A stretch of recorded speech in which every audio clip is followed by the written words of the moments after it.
그때에 제자들이 예수께 나와 이를 때 천국에서는 누가 크니까? 예수께서 한 어린아이를 불러 그들 가운데 세우시고 이르시되 진실로 너희에게 이르노니 너희가 돌이켜 어린아이들과 같이 되지 아니하면 결단코 천국에 들어가지 못하리라. 그러므로 누구든지 이 어린아이와 같이 자기를 낮추는 사람이 천국에서 큰 자니라. 아멘. 어린아이와 같지 않으면. 두 번째, 자, 우리 예수님이 이런 말씀하셨어요. 마태복음 11장 28절에 보면 수고하고 무거운 짐진 자들아 다 내게로 와라.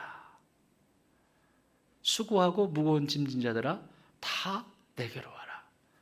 뭐 때문에 수고하는 거예요? 뭐 때문에 짐이 그렇게 많은 거예요? 그 뒤에서 말씀하세요.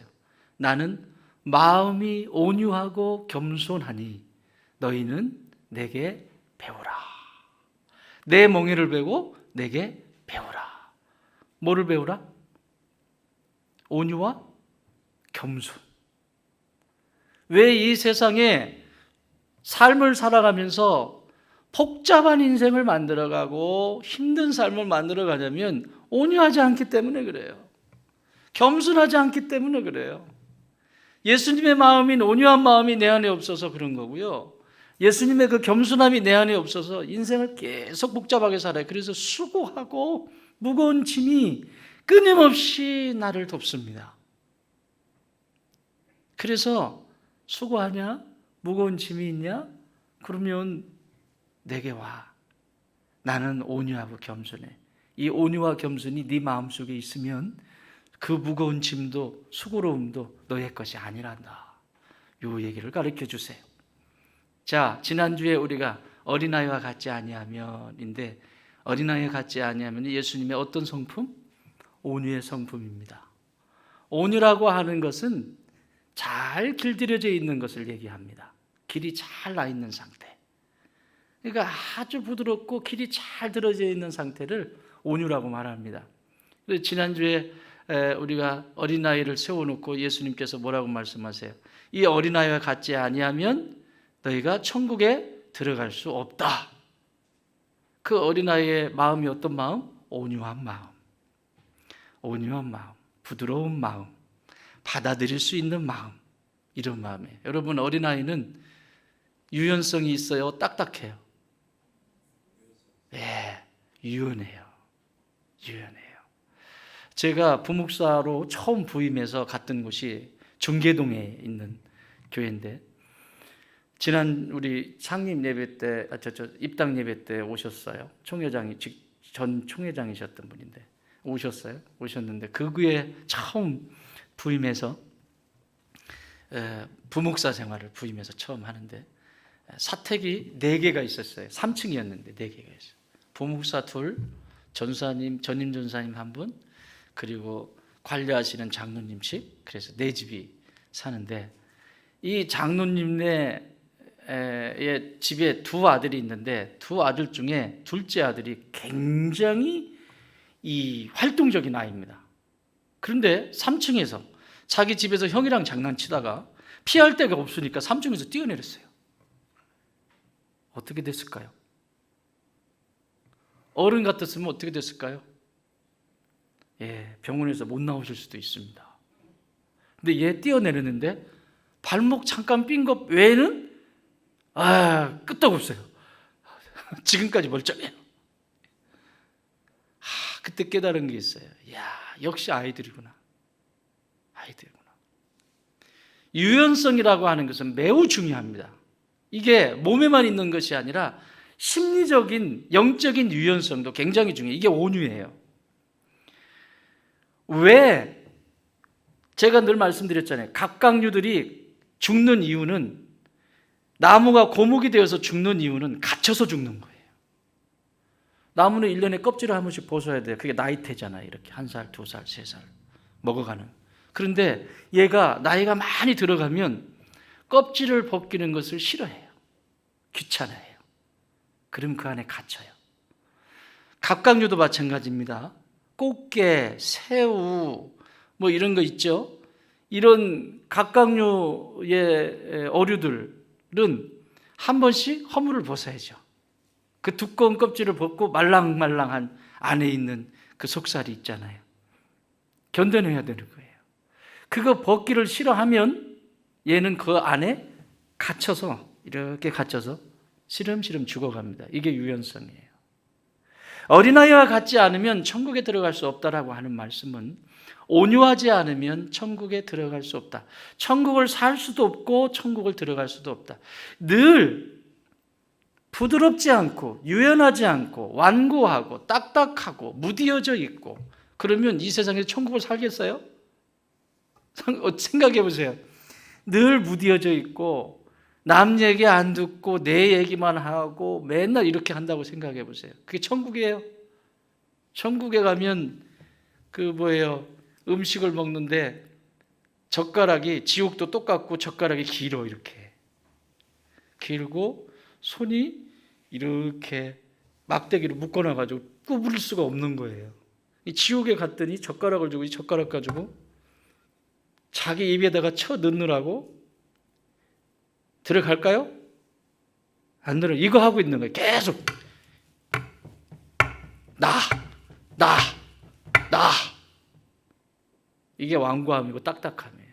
근데 천국에 갔더니 탁 집어가지고 자, 은혜야, 그리고 딱 집어넣어줘.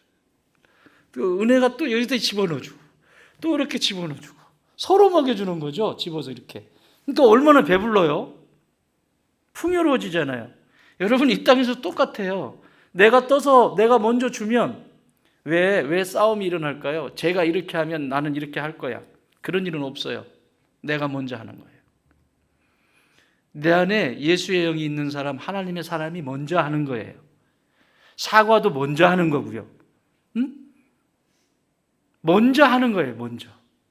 따라합시다. 큰 자가 섬기는 것이다. 크기 때문에 섬기는 거예요. 그런데 세상의 가치관은 어떻게 하죠? 그렇게 하면 힘이 없는 것처럼 착각을 해. 근데 하늘의 가치는 다릅니다. 큰 자가 섬기는 거예요. 큰 자가. 큰 자가 용서하는 거고 큰 자가 섬기는 거예요. 그게 예수님의 방식 아닙니까? 크신 하나님이 나를 섬겨주시고 나를 용서하시고, 그렇잖아요? 이게 하늘의 방식이에요. 하늘의 방식. 그래서 지난주에는 온유한 자가 천국을 살기도 하고 들어가기도 한다라고 가르쳐 주셨어요. 오늘은 뭐라고 하시냐면 여기 1절을 보시면 이렇게 말씀합니다. 그때에 제자들이 예수께 나와 이르되 천국에서는 누가 크니까? 누가 큽니까? 누가 천국에서는 큽니까? 이제 들어갔는데 누가 큽니까? 이렇게 얘기하면 잘 이해가 안 되는데 마가복음이나 누가복음에는 좀 상세하게 기록이 되어 있는데 특히 마가복음을 보면 마가복음 9장 33절 이하에 보면 이렇게 기록하고 있습니다. 가버나움에 이르러 집에 계실새 제자들에게 물으시되 너희가 길에서 서로 토론한 것이 무엇이냐? 길에서 너희들이 옥신각신한 게 뭐냐? 그랬더니 34절에 그들이 잠잠하니, 그러니까 너희가 옥신각신한 게 뭐냐 그랬더니 들켰네. 요거죠, 요 표정이죠. 들켰네. 이는 길에서 서로 누가 크냐 하고 쟁론하였습니다. 이 쟁론이 그냥 누가 크겠지 이런 정도가 아니라 쟁론, 싸웠다는 얘기예요. 야, 너 예수님 곁에 좀 있더니 좀 요즘 주가가 좀 올라갔구나. 너 예수님 곁에 있더니 너 눈에 뵈는 게 없구나. 이러면서 싸웠다는 거예요. 심하게. 천국에서 누가 크냐? 예수님의 보좌 앞에서 누가 크냐? 예수님 옆에서 누가 큰 자가 될 것이냐? 이런 얘기를 했다는 거예요. 천국의 얘기를 한 게 아니고 땅의 얘기. 그 얘기를 지금 예수님이 가져오셔서 말씀하시는 거예요. 여전히 이들은 땅에 관심이 있죠. 여전히 예수님의 십자가와 부활은 알지도 못하고 땅의 일에 더 집중되어 있음을 알 수 있습니다. 예수님을 믿고 구원을 받아도 이 땅에서도 육체의 소욕을 따라 사는 사람이 있고 성령의 소욕을 따라서 살아가는 사람이 있죠. 여러분, 육체의 소욕을 따라서 살아가면 그 안에는 천국을 살 수도 없고 누릴 수도 없고 큰 자가 될 수도 없어요. 성령 받으셔야 돼요. 아멘. 구원 받으시고 성령 받으셔야 합니다. 성령 받으셔야 능력이 나타납니다. 성령 받으셔야 순종할 수 있게 됩니다. 역사가 일어나는 거예요. 그 다음부터 2절에서 이렇게 말씀합니다. 한 어린아이를 불러서 그들 가운데 세우시고, 여기 아이는 아주 어린아이, little child입니다. 아주 작은 아이입니다. 그러니까 우리로 말하면 초등학교 들어오기 전에 아이 정도 되는 거예요. 아주 작은 아이, 그냥 걸어 다니고 이렇게 재롱 부리는 아이, 이 아이를 데려다 놓고 그냥 얼마나 유연해요. 부드러워요. 그런데 여기 이렇게 말씀합니다. 4절에 그러므로 누구든지 이 어린아이와 같이 자기를 낮추는 사람이 천국에서 큰 자니라. 이 어린아이와 같이 뭐 하는 자?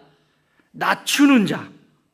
이게 나는 마음이, 마태복음 11장 28절 29절에 나오는 나는 마음이 온유하고 겸손하니라고 할 때 그 겸손이라고 하는 타페이노스라고 하는 이 단어와 똑같은 단어예요. 자기를 낮추는 자가 라고 하는 이 단어와 나는 마음이 온유하고 겸손하니 라고 하는 단어하고 똑같아요. 그 얘기는 뭐예요? 겸손한 자가 천국에서 큰 자다. 이해되셨습니까? 여기까지 잘 따라오고 계시는 거죠? 마음이 나는 마음이 온유하고 겸손하다. 온유한 건 지난 시간에 보셨잖아요. 온유한 게 뭐예요? 부드러운 거예요. 돌이킬 줄 아는 거예요.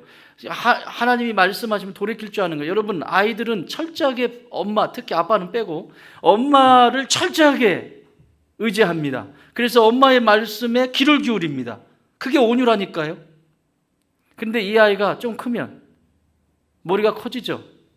이제 관계가 좋으면 달라요. 부모와 자녀의 관계가 좋으면 아이가 커도 부모님한테 와서 늘 상의를 하죠. 어린애도 와서 상의하고, 아빠, 엄마, 제가 이런 고민을 하고 있는데 어떻게 하면 좋을까? 이거 빼고, 이건 빼고, 상태가 안 좋을 때를 얘기하는 거예요. 이제 어렸을 때는 엄마를 철저하게 의지하죠. 철저하게 의지해서 이렇게 살다가 얘가 조금 머리가 커져. 중학교, 고등학교 가면 이제는 말을 이제 입을 닫기 시작하고 말을 안 하기 시작하고, 그 다음에 이제 커서 자기가 사회인이 되고 직장을 다니고 가정을 세웠어요. 물어볼까요? 부모님한테? 너 왜 그거 안 물어봤어? 그걸 왜 엄마한테 물어요? 내가 하면 되지.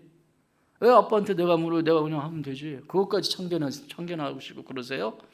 이러잖아요? 이 온유라고 하는 것은 철저하게 하나님을 의지하는 거예요. 겸손도 비슷합니다. 자기를 낮춘다라고 하는 말이 어떤 말이냐면, 이 타페이노스라고 하는 이 말은 영어로는 humble로 번역이 됐어요. 혹은 low, humble로 번역이 됐는데 그거 가지고는 좀 부족해요. 그리스 말 그리고 라틴어는 이 humble, 이 겸손이라고 하는 단어가 humus입니다. humus.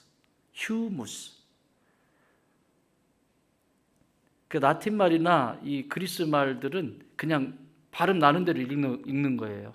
그냥 원래 후무스 이렇게. 후무스예요, 후무스. 이 후무스는 무슨 뜻이냐면 흙이라고 하는 뜻인데, 이 흙 중에서도 부엽토. 나무와 풀들이 잘 썩어서 만들어진 흙, 거름진 흙이죠. 이 부엽토를 후무스라고 말을 합니다. 왜 그렇게 여기서 이 후무스라고 하는 말에서 영어로 인간을 휴맨이라고 말하죠. 휴맨, 인간은 어떤 존재예요? 원래 겸손한 존재여야 되는 거예요. 여기서 겸손이라는 말이 나왔죠. 휴밀리티, 겸손이라고 하는 단어가 여기서 나온 거예요. 그러니까 부엽토와 같이 부드러운 상태, 어디에나 흡수될 수 있는 상태, 이걸 겸손이라고 말하는 거예요.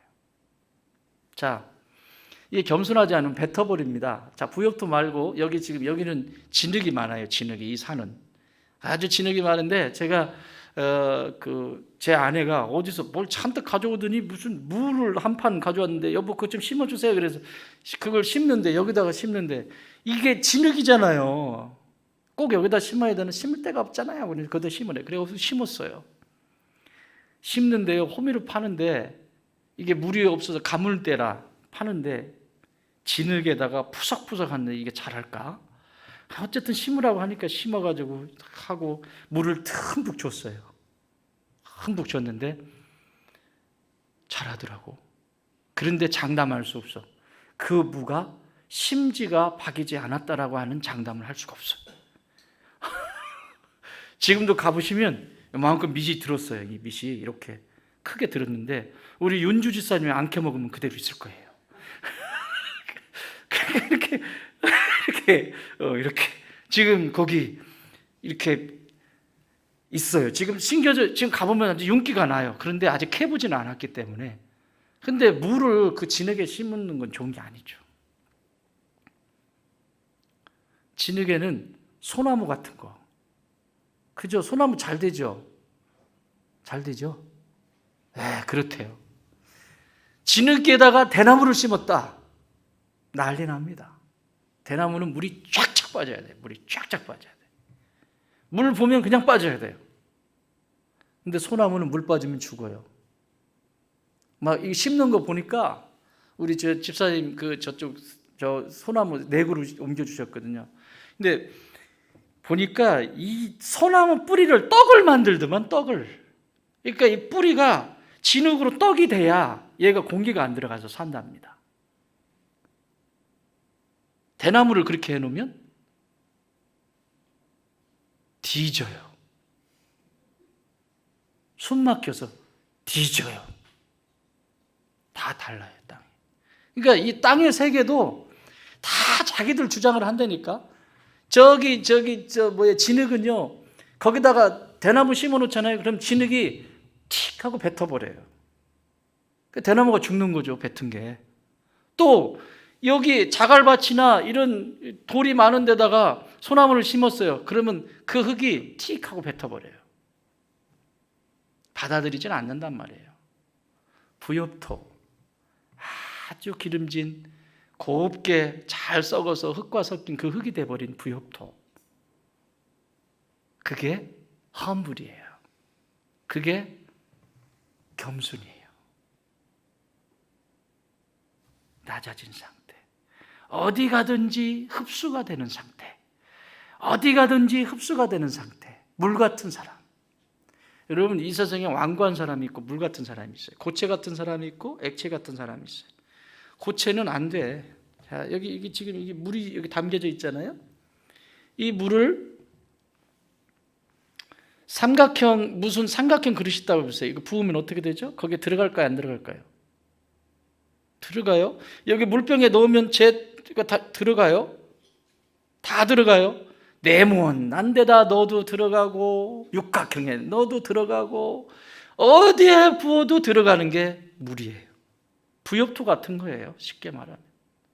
그런데 얘가 얼었어. 얼었어요. 이 얼은 얼음을 다른 그릇에다 넣으려고 하면 들어갑니까, 안 들어갑니까? 안 들어가요. 이게 우리의 마음하고 똑같아요. 그래서 예수님은 내 마음이 겸손하지 않으면 천국에서 클 수가 없단다. 천국에서 큰 자가 누군 줄 아니? 어느 곳에나 흡수될 수 있는 사람. 나는 이래서 싫고 저래서 싫고 저래서 싫고 이래서 싫고 저래서 좋고 좋은 것도 해야지, 이래서 좋고, 뭐 평생 이것만 하다가 끝나. 이거는 여전히 이렇게 녹아있지 않기 때문에 그래요. 이건 예수님의 마음이 아닙니다. 예수님의 마음은 그 있는 상태, 그것들이 그렇게 움직일 때 그 존재들을 가슴에 들여놓고 기도할 수 있는 사람, 녹여낼 수 있는 사람, 이 사람이 겸손한 사람이에요. 그래서 천국에서 큰 자가 되는 거예요. 이걸 또 더 적극적으로 말을 하면, 어린아이는 엄마가 말씀하면 그 말씀 앞에 집중하죠. 왜냐하면 밥줄이 걸려 있잖아요. 한결이가 그래요? 예, 이 집에 목보가 막내가 한결이가 있습니다. 장난 아닙니다. 먹는 게 장난 아닌데 모든 밥줄이 엄마에게 달렸어. 아빠도 아니야, 엄마. 엄마가 얘기하면 다 붙는 거죠. 밥줄이니까. 그러니까 엄마가 하는 말씀에 귀를 기울이는 거죠. 똑같아요. 영적인 세계도. 어린아이와 같이 자기를 낮추지 않으면, 겸손하지 않으면 천국에서 큰 자가 아니다 라고 말씀하셨는데, 이 겸손이라고 하는 것은 바로 이렇게 말씀이 있는 곳으로 향해 있는 거예요. 항상 엄마가 말씀하신 곳에 향해 있듯이 하나님이 말씀하셨으면 그 말씀이 내 이성적으로 안 맞고 이해가 안 되어지고 이게 과학적으로도 증명을 할 수가 없고 이게 뭐 무슨 근거가 있는 것도 아니고, 그런데 하나님의 말씀이 딱 임하면 내 지정의가, 내 전 존재가 그 말씀이 있는 자리로 확 방향을 바꾸는 걸 얘기합니다. 이게 겸손이에요. 여기에 하나님 말씀이 계시다. 그럼 여기 있다가도 확 방향을 바꾸는 거예요.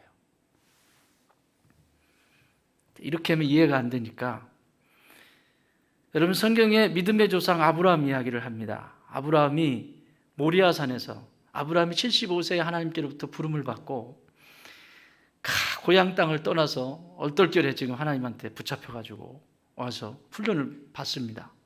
애를 준다고 그러면 애도 안 줘요. 자식이 없어요. 무자해요. 이게 앞에 미래가 없다는 얘기죠. 근데 하나님이 약속하시고 100세가 돼서야, 75세에 부르셔가지고 100세가 돼서야 하나님이 그에게 아들을 주셨어요. 여러분,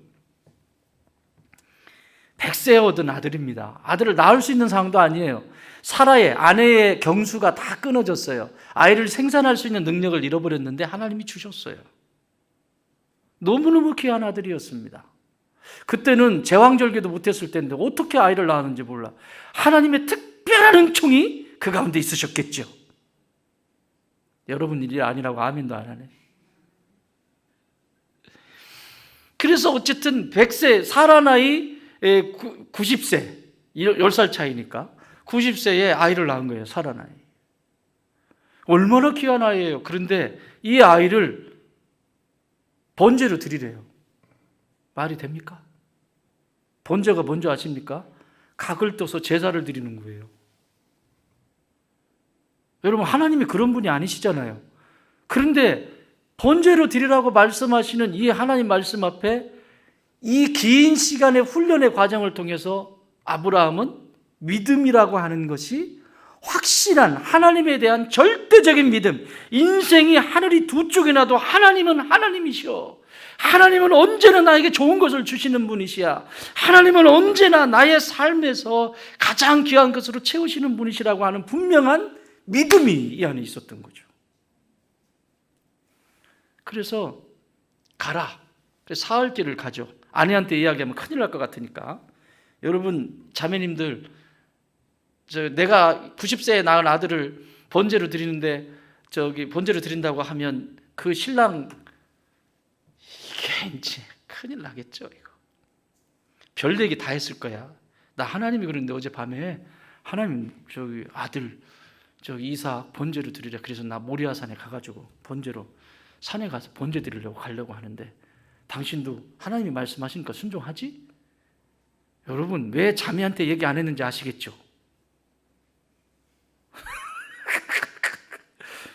10달 동안 여기 데리고 있었다고. 하나님이 사라한테 말씀을 안 하신 이유를 아시겠죠? 왜 안 하셨는지. 자매님들은 확실히 아실 거야. 뭐라고 했겠어요? 그때 눈 돌아가죠. 신앙이고 뭐고 없어. 그때는 지금 내 믿음 필요 없어. 내 새끼를 지금 죽이겠다고 하는데 지금 막 눈에서 난리 나죠. 난리. 근데 아브라함을 정히 불러서 데리고 갔어요. 모리아산에 갔습니다. 가는 길에 아브라함이 뭐 했겠어요? 기도했겠죠. 주님 도와주세요. 하나님 도와주세요. 내 마음이 왔다 갔다 합니다. 이게 뭐 잠깐 1분 여기 가서 드려 그러면 가서 결단한 대로 딱 가면 되는데 며칠 동안 갔어요? 3일. 이 3일이 문제야. 작심? 3일. 뭐 결단을 했으면 이 3일이 문제라니까요. 3일 동안 걸어가라고 하는데 이게 걸어가면서 마음이 내가 음성은 잘 들었긴 들은 건가? 이게 확실한가? 나 미친 짓 하는 거 아니야? 사라한테 전화 한번 해볼까? 막 이러고 이제 별의별 생각을 다 했을 거예요. 그런데 끝까지 순종합니다. 그리고 모리아산에 올라가서 그 아들을 눕혀놓고 진짜 번제로 아들을 묶고 번제로 잡으려고 했어요. 짐승을 잡듯이 천사가 딱 잡죠. 이 상황을 히브리서 11장, 신약의 히브리서 11장은 믿음장이라고 하는데 여기서 이 환경을 이렇게 표현하고 있습니다. 아브라함은 그 아들 이삭을 다시 살리실 것을 믿었다. 이게 절대적인 믿음이에요. 하나님의 말씀이면, 그게 확실히 말씀이면 내 생각, 내 경험, 내가 가지고 있는 것이 중요한 게 아니에요. 내 생각이 중요하고 내 경험이 중요하면 그때부터는 하나님과 상관이 없는, 하나님의 축복과는 천국에서 큰 자로서는 아무 상관이 없는 그런 존재가 돼버려요. 방향이 딱 정해지잖아요. 더 얘기할까요? 모세. 밤새도록 얘기할 수 있는데 모세, 홍해가 있습니다. 이스라엘 백성들이 250만을 데리고 나왔는데 장정만 60만이 250만이에요. 이렇게 홍해가 있는데 시퍼런 바다가 앞에 있고 뒤에서는 애국 군대가 무장을 하고, 지금 우리는 무기 하나도 없는데 250만이 무기 하나도 없는데 저들은 무기를 들고 온다고요. 어떻게 했어요? 여러분, 모세가 객기를 부렸나요? 어떻게? 하나님이 손에 든 그 지팡이, 하나님의 지팡이, 똑같은 지팡이여도 하나님께서 그걸 하나님의 지팡이라고 명하셨다고요. 그 지팡이를 가지고 어떻게 하래요? 바다를 향해. 그냥 하나님이 시키신 거예요. 향했어요. 향했더니 어떤 일이 일어납니까? 홍해가, 바람이 불기 시작하더니 홍해가 다 갈라졌어요. 갈라졌는데 그냥 가라고 그러면 또 안 가는 사람도 있어요. 저 같은 사람. 물에 뻘 빠지고 이러면 안 가잖아요. 왜? 이런 데를 가란 말이야? 안 가요. 저 같은 사람들. 저기 뒤에 앉아있는 우리 큰딸 같은 경우도 안 갈 거예요. 끈적거리는 거 싫어하고 아주 승질이 못됐어요. 또 애비 닮아가지고. 그래, 이 가람을 못 간단 말이에요. 그러니까 하나님이 그 바다까지 뽀송뽀송하게 말려놓은 거예요. 그 뽀송뽀송한 길을 좌우에는 벽이, 물벽이 이렇게 생겼는데 거기를 걷는 겁니다. 하나님이 말씀하시니까 거기에 딱 방향을, 하나님이 말씀하시니까 홍해로 향하고, 홍해를 가를 수 있는 것이 아니라, 인간의 능력이 아니라, 인간이 할 수 있는 것이 아니라 하나님이 말씀하셨기 때문에 내 인생의 방향을 홍해로 향한 거예요. 향해서 순종했을 뿐이에요. 그랬더니 역사는 하나님이 하셨다고요. 믿으십니까? 이게 겸손이에요. 이게 겸손. 이러고 다니는 게 겸손이 아니라고. 이게 겸손이 아니라고. 이러고 탁 다니면서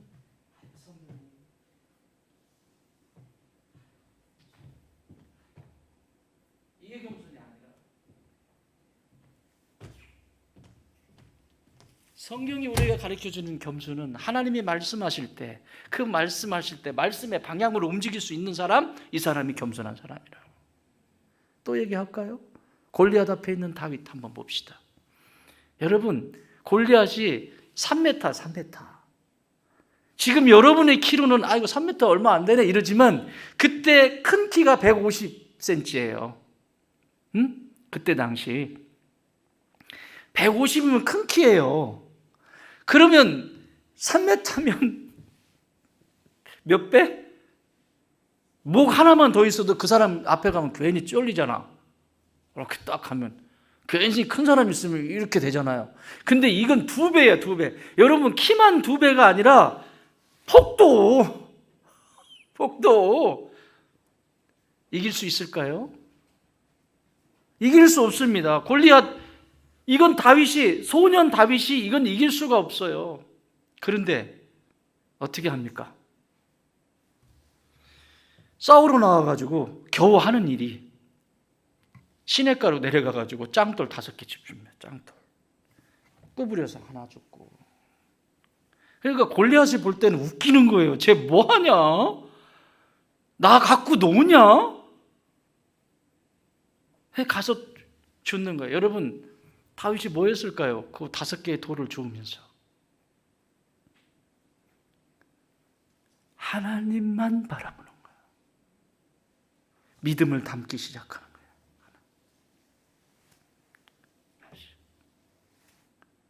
견고해지기 시작하는 거죠. 그가 한 말을 보면 알아요. 너는 칼과 단창으로 내게 나와서 나를 죽이려고 하지만, 이스라엘과 모두를 죽이려고 하지만, 나는 만군의 여호와의 이름, 그 여호와 하나님의 이름으로 내가 너에게 나 싸운다. 할렐루야. 이 돌 5개에는 그러한 의미가 다 담겨져 있는 거예요. 하나님을 향한 절대적인 믿음. 여러분, 우리 한국인들이 가지고 있는 신앙관하고 유대인들이 가지고 있는 신앙관은 좀 달라요. 유대인들은 선민이잖아요. 하나님의 선택에서 아무리 고난이 찾아오고 아무리 고통스러워도 하나님의 정체성에 대한 흔들림은 없어요.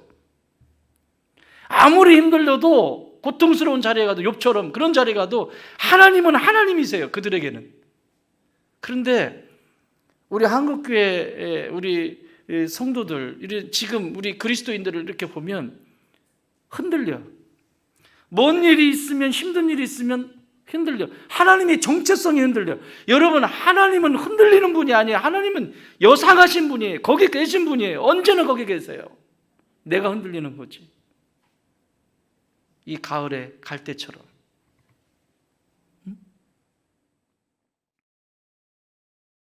그 골리앗을 쓰러뜨릴 때 다윗은 자신의 개인의 삶에서 방향을 틀어서 하나님의 말씀으로 딱 돌리잖아요. 이게 겸손이라고요. 다니엘은요. 여러분, 다니엘이 내가 기도하면 사자굴에 들어간다는 거 알아요? 사자굴에 들어가서 사자밥 된다는 거 알아요? 알면서 기도하시잖아요. 왜요? 하나님의 말씀이니까.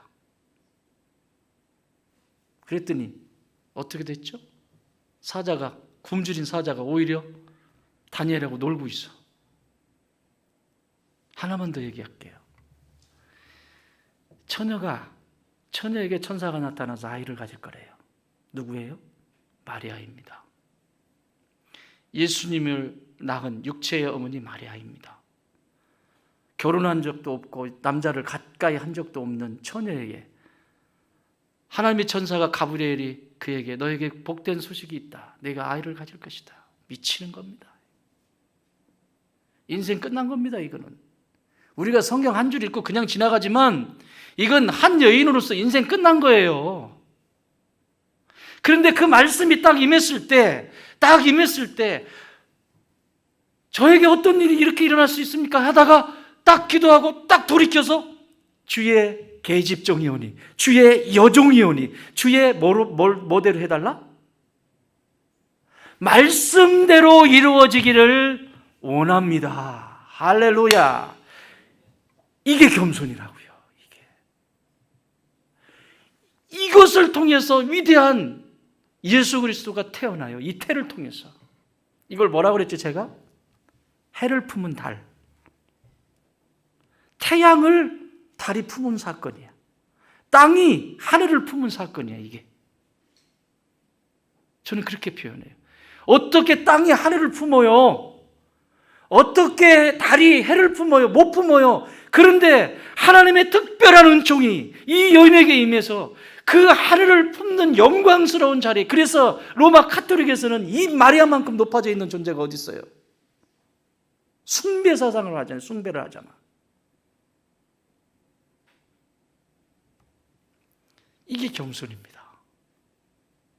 큰 자들이 됐잖아요. 아브라함 천국에서 어떻게 됐어요? 큰 자가 되었어요. 모세 큰 자가 되었어요. 다윗 큰 자가 되었어요. 다니엘 큰 자가 되었어요. 밤새도록 해도 괜찮은데 마리아 큰 자가 되었어요. 천국에서 큰 자가 누구다?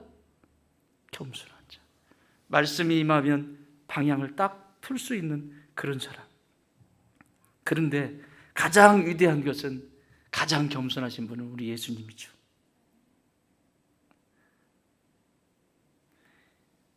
마가복음 10장 45절, 인자가 온 것은 섬김을 받으려 함이 아니라 도리어 섬기려 하고 자기 목숨을 많은 사람의 대속물로 주려 함이니라. 이걸 사도 바울은 이 예수님의 이 겸손에 대해서 이렇게 말씀하세요. 빌립보서 2장 5절, 너희 안에 이 마음을 품어라. 곧 그리스도 예수의 마음이니.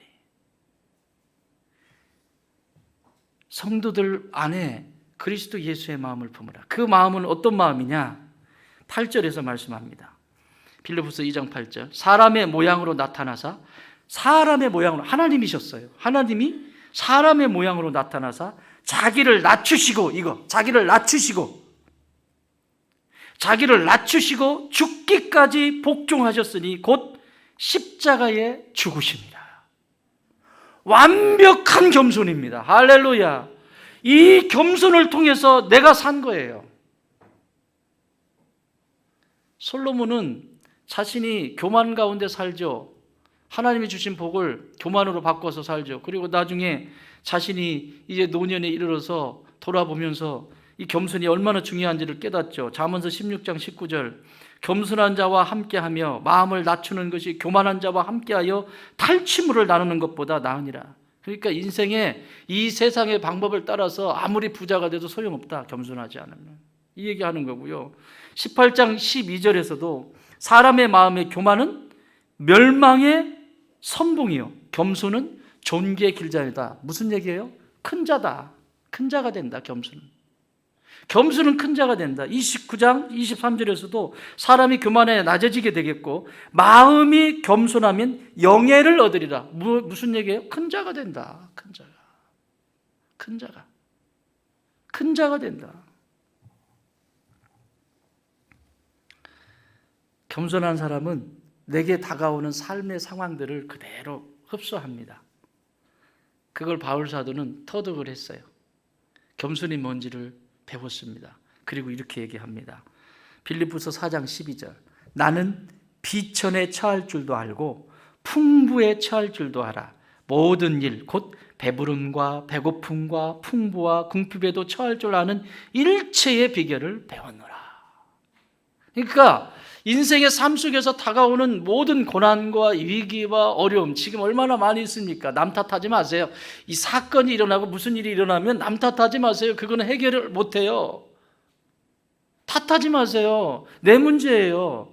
내가 온유하지 못하고 겸손하지 못하기 때문에 일어나는 일들이에요. 탓하지 마세요. 그거 괜히 그거 어떻게 갚으려고 그래? 그렇게 탓하다가 안 돼요. 뭐라고 말씀하세요? 억울한 것이 없었겠어요? 사도 바울 고린도전서에 뭐라고 말씀하세요? 내가 물의 위험과 강의 위험과 이 바다의 위험과 수없이 태형을 맞으면서 죽을 고비를 넘기면서 내가 복음을 전했는데, 여러분 사도 바울이 겪은 그 고통이 얼마나 많았겠어요? 그런데 뭐라고 얘기해요? 내가 일체의 비결을 배웠노라. 이 땅에서 살아가는 것. 그게 뭐예요? 요약하면 겸손이에요.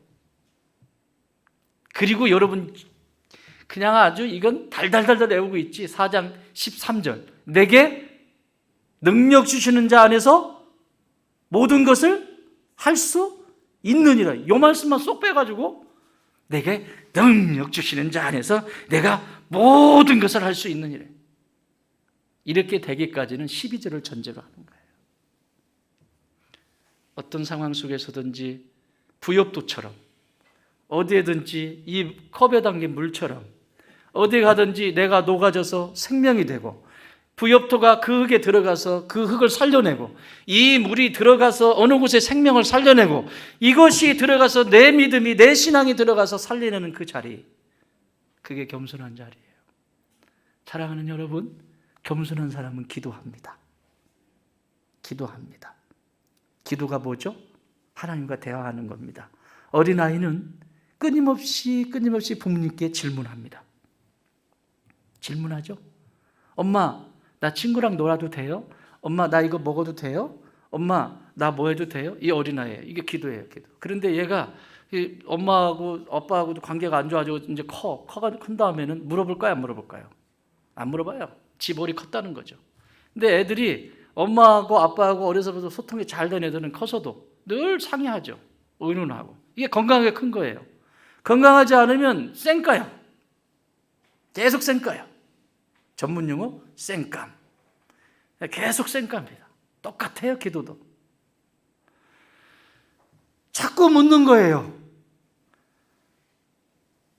내 아버지께 자꾸 묻는 거예요. 이렇게 해도 됩니까? 저렇게 해도 됩니까? 이렇게 할까요? 저렇게 할까요? 자꾸 물어요. 질문하는 거예요. 하나님께 물어봐요. 근데 묻지 않아요. 묻지 않는 데는 하나님이 무능력하거나 하나님 대답하실 수 없는 분처럼 착각하고 있는 거죠. 기도하게 돼 있어요. 물어요. 계속해서 내 무능력함을 인정하고 하나님께 묻습니다. 여러분, 이 위대한 역사를 썰어뜨린 사람이 히스기야입니다. 히스기야는 북이스라엘이 아수르에 의해서 멸망하고 호세아 왕, 마지막 왕이 호세아 왕인데 멸망하고 8년 뒤에 아수르가 이 남유다까지 삼키려고 내려옵니다. 8년 뒤에. 여러분, 북이스라엘 멸망했을 때 일단 남유다는 긴장 가운데 있죠. 그때 멸망하는 시기에 히스기야가 왕이었습니다. 히스기야, 호세아 3년에 히스기야가 왕위에 올랐거든요. 그러니까 이걸 삼키고 8년 만에 내려와서 이제 장악을 한 거예요. 물론 이제 히스기야가 친애굽 정책을 펴면서 이런 상황이 있었지만 어쨌든 이렇게 포위를 한 거예요. 그리고 가진 언어 폭력부터 시작해가지고 왕으로서는 왕을 아주 무시하고 이게 아주 사내립이 내려와서 이 일을 합니다. 그때 히스기야가 그 조서를 가지고 어디에 들어가죠? 성전에 들어가죠. 이게 겸손의 시작이에요. 성전에 들어가서 기도하기 시작합니다. 무슨 일이 일어났죠? 아수르 군대 18만 5천이 다 쓰러졌습니다. 할렐루야. 누가 하셨어요? 하나님이 하신 일이에요. 하나님이 하신 일. 이게 기도라니까요. 하나님은 능력이 있으세요. 믿으십니까? 안 될 일이 없으세요. 그렇기 때문에 내가 드리는 기도의 대상이 누구냐를 분명히 내가 알기 때문에 기도하는 거예요. 내가 지금 어떤 상대를 향해서 기도하느냐를 모르기 때문에, 그분이 누군지 모르기 때문에, 무능력한 존재로 알기 때문에 세상이 더 중요하고 세상 속에 붙들려 있는 한 존재로 살아가는 거죠. 그 능력을 체험하지 못하는 겁니다. 겸손한 자는 주의 말씀을 듣고 방향이 탁 말씀의 자리로 향하고 기도의 자리로 향해요. 내 인생의 문제를 응답하시고 복 주시고 은혜 주시는 하나님, 그 하나님을 믿는 거죠. 천국에서 큰 자가 되기 위해서는 어린아이처럼 자기를 낮추고 전적으로 예수님만을 의지하는 기도의 자리를 사수하셔야 됩니다.